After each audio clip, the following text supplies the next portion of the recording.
Halo semuanya, di video ini kita akan mengenal BPJS Kesehatan, program jaminan kesehatan milik pemerintah yang digunakan hampir semua masyarakat Indonesia. BPJS Kesehatan adalah badan penyelenggara yang mengelola program jaminan kesehatan nasional atau GKN, yaitu sistem perlindungan kesehatan untuk seluruh rakyat. Tujuan dibentuknya BPJS adalah memastikan setiap orang bisa mendapatkan pelayanan kesehatan tanpa harus khawatir soal biaya. Program ini menerapkan prinsip gotong royong, yaitu iuran semua peserta dikumpulkan untuk mendukung pelayanan kesehatan bagi peserta yang sedang membutuhkan. Dengan adanya JKN, masyarakat bisa berobat di fasilitas kesehatan tanpa biaya besar, karena sudah ditanggung sesuai aturan. BPJS memberikan perlindungan mulai dari layanan dasar, rujukan, hingga penanganan penyakit berat sesuai kebutuhan medis. BPJS Kesehatan menanggung 4 jenis layanan: promotif, preventif, kuratif, dan rehabilitatif. Layanan promotif dan preventif mencakup edukasi kesehatan, imunisasi tertentu, hingga screening kesehatan. Di fasilitas tingkat pertama seperti puskesmas atau klinik, peserta bisa mendapat pemeriksaan dokter umum, obat, dan rawat inap. Jika membutuhkan pemeriksaan lebih lanjut, peserta bisa dirujuk ke rumah sakit untuk pelayanan spesialis dan fasilitas lanjutan. BPJS juga menanggung kondisi gawat darurat di fasilitas kesehatan manapun. Meski peserta belum terdaftar di tempat tersebut, semua pelayanan ini diberikan sesuai indikasi medis dan aturan yang sudah ditetapkan agar tetap merata dan berkualitas. Peserta BPJS dibagi beberapa kategori: PBI, PPU, PBPU atau Mandiri, serta peserta bukan pekerja.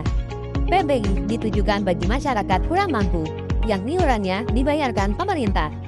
PPU adalah pekerja penerima upah seperti karyawan, di mana iurannya ditanggung bersama oleh perusahaan dan pekerja. PBPU atau peserta mandiri membayar iuran sendiri sesuai ketentuan yang berlaku. Saat ini diberlakukan sistem KRIS atau kelas rawat inap standar. Untuk memastikan standar pelayanan rawat inap lebih merata di seluruh rumah sakit, besaran iuran tiap kategori berbeda. Dan sangat penting untuk menjaga iuran tetap lancar, agar status kepesertaan tetap aktif. Alur layanan BPJS dimulai dari fasilitas kesehatan tingkat pertama atau FKTP seperti puskesmas, klinik, atau dokter keluarga. Jika kondisi membutuhkan layanan spesialis, peserta akan mendapat rujukan ke rumah sakit. Pastikan status BPJS aktif dan membawa KTP atau NIK saat berobat, agar pelayanan bisa diproses. Untuk kondisi gawat darurat, peserta bisa langsung ke fasilitas kesehatan manapun tanpa harus membawa rujukan. Peserta juga bisa memanfaatkan aplikasi mobil JKN untuk cek status aktif, lokasi vaskes, antrean online, dan pembayaran iuran.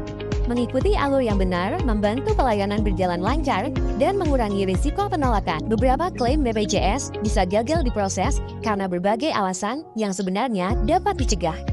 Penyebab paling umum adalah iuran yang menunggak, sehingga status kepesertaan menjadi tidak aktif saat layanan dibutuhkan. Kegagalan klaim juga terjadi bila peserta tidak mengikuti alur berobat yang benar, seperti datang langsung ke rumah sakit tanpa rujukan.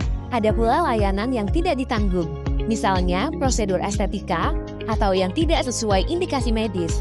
Tipsnya, selalu cek status BPJS, bayar iuran tepat waktu, dan pastikan mengikuti alur dari FKTP hingga rujukan. Dengan memahami cara kerja BPJS, kita bisa memaksimalkan manfaatnya dan membantu mewujudkan kesehatan yang merata untuk semua.